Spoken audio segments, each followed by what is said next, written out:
When a once-beloved TV show starts showing its age and viewers start clicking to something else, the show has two choices: bow out gracefully or change everything about itself in an attempt to win back the fickle masses. Typically, the latter approach fails miserably, but that hasn't stopped many shows from trying. When a show's most popular characters start to leave, that's usually a sign of the end. I mean, to have to look at this all day and not be able to touch it? I can't even do that. But that 70s show chose to weather the departure of Ashton Kutcher and Topher Grace and keep on keeping on with a brand new friend, Randy, played by Josh Myers. I'm Randy. I've got big muscles. I'm good looking.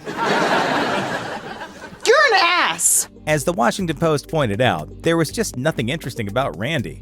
Poor Randy wasn't even featured in the series finale, in favor of cameo appearances from both Kutcher and Grace. But for once, the show got it right. If you're gonna say goodbye, do it with the people you've known and loved the longest.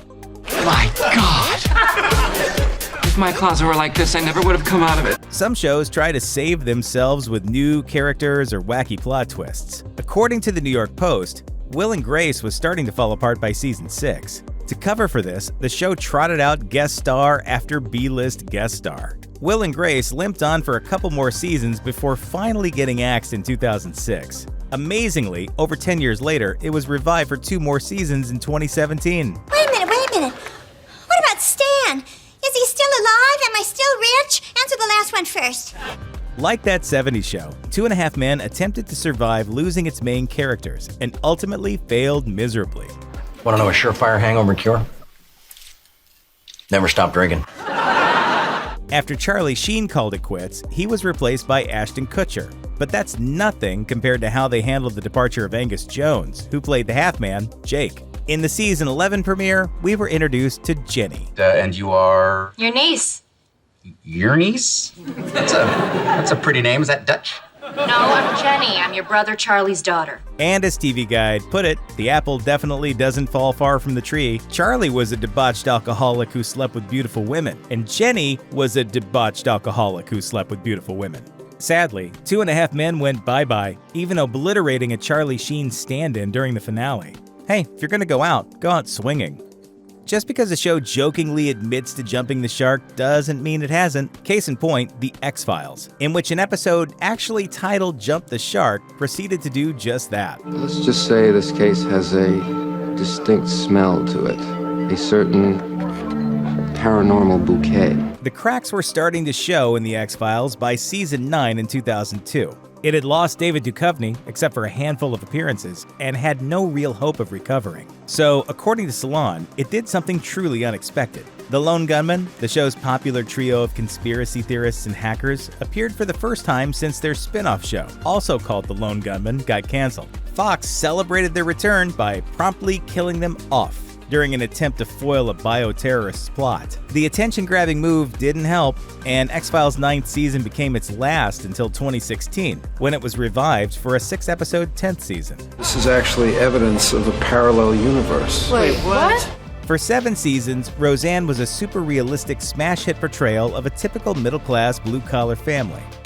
She's really something. She thinks she knows everything. Well, I do! Then came season 8, when the show dropped out of the top 10 for the first time since it debuted, according to Uproxx. With that ratings freefall and Roseanne's fear of losing fame, according to New York Magazine, came plot changes. At the end of season 8, John Goodman's character Dan has a heart attack. That's pretty left field, but at least it made sense. But with season 9, sensibility went right out the window.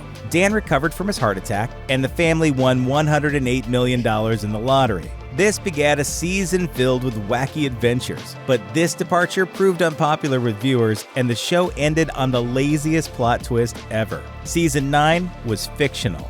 Dan actually died of his heart attack, so Roseanne, the character, coped by writing a book and inventing a bunch of weird stuff.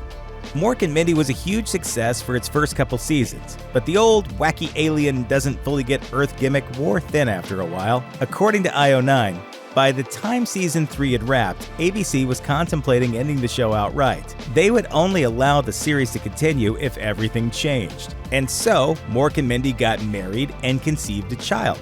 But Mork got pregnant, not Mindy. Also, he laid an egg that hatched Jonathan Winters as the pair's baby man. with the explanation being that Mork's race ages backward. The visually amusing stunt worked well enough to get the show through a 4th season, but after a year of old baby shenanigans, ABC pulled the plug. I don't know how much value I have in this universe, but I do know that I made a few people happier than they would have been without me, and as long as I know that, I'm as rich as I ever need to be.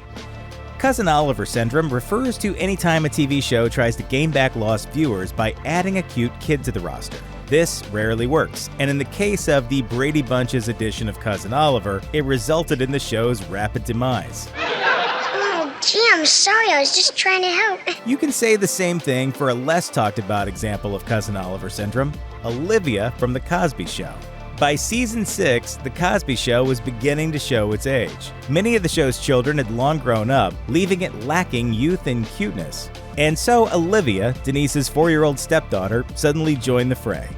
If you stop crying, I'll give you some ice cream. Vanilla. The show tried to extend its life by bowling people over with precociousness, but The Cosby Show ended after season 8. Pom pom pom, fiddly don't.